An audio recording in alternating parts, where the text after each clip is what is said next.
In the year 66 AD, about 45 years after the death and resurrection of Jesus, the Jews revolted against the Romans. The Romans had been oppressing them for a long time, and the Jews were tired of it.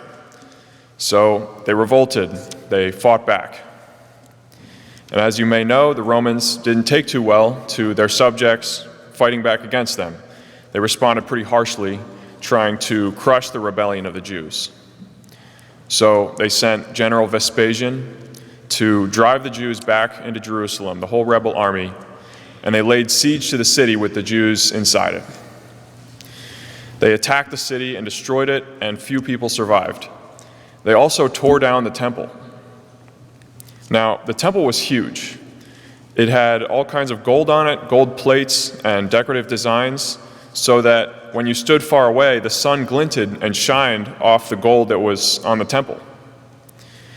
It also had a lot of marble in it. There's a historian from back then who says that when you saw the temple from far away, the marble made it look like there was snow on the Temple Mount. It was beautiful and huge, the pride of Jerusalem. So when the Romans tore it down, it would have been shocking. Not one stone left upon another. Now listen to the words of Jesus from today. People are talking about how the temple is adorned with expensive stones and votive offerings, and Jesus says, "All that you see here, the days will come when there will not be left a stone upon another stone that will not be thrown down." Jesus' words are a prediction of what happened 40 years later. So that in the year 70 AD, when the Jerusalem was destroyed and the temple was torn down, if the Christians had been paying attention when Jesus said these words, they would have remembered Jesus predicted this.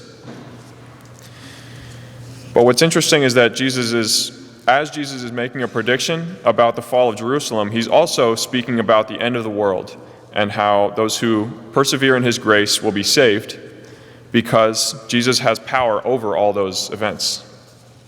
He says, "Nation will rise against nation, kingdom against kingdom. There will be powerful earthquakes, famines, and plagues. People will seize you and persecute you. They'll hand you over to synagogues and prisons." He's talking in a kind of mysterious way about everything being totally in chaos when the world is coming to an end. But he says, "Not a hair on your head will be destroyed. By your perseverance, you will secure your lives." By speaking about the fall of Jerusalem and connecting it with the end of the world, Jesus is saying he has power over the whole world. He has power over history, over all the tragedies and terrible things that happen around us. If we persevere in Christ, he'll protect our souls from death. Even if we suffer in this life, we'll have nothing to fear. He'll bring us safely to eternal joy in heaven.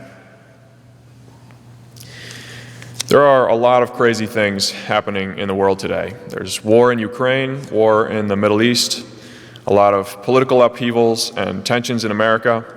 And it's tempting to worry and to think, how could this possibly turn out okay? But the gospel reminds us, Jesus has conquered the world. He has power over all these things. We can always have unshakable confidence in him. And if we need an example of God bringing good out of great tragedies, we can look at the cross. That's the worst tragedy in the history of the world. But God used it to bring about our salvation. This is why it's so important for us to have a routine of prayer. I know I've said it before, but I'm saying it again just because I've seen how much God has done for me through the daily routine of prayer. And I think everyone can work up to setting aside half an hour for God every day, especially to pray with the scriptures. I think we can all work up to that, even if we can't do it right away, because we make time for what we love. And that time of prayer grounds us every day. It keeps us rooted in Christ. We can have unshakable confidence in him because he has conquered the world.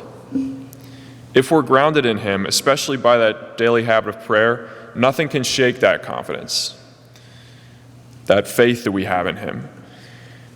Tragedies will happen in our lives. Tragedies will happen in the world.